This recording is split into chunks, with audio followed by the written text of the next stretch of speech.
Tulong sa mga tao na dumadaan sa twin flame separation. Very challenging ang twin flame connection. Nakita ko lang si Emperor as sign na there's a possibility. Ngayon mapapansin mo sa reading. Nandito si Emperor and nandito din si King of Pentacles.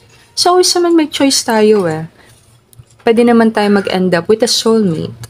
Parang ganito ang itsura niya. Minsan nangyari yung ganyan na. Isang tao, pinag-aagawan ng dalawa. Mahirap na desisyon nito. Kung nahati ka sa dalawang tao na walang tulak kabigan, mahirap talaga siya.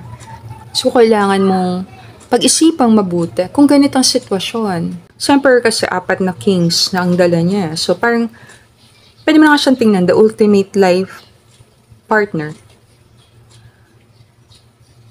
Kaya yung maraming tao na talagang nakikurious sa twin flame connection.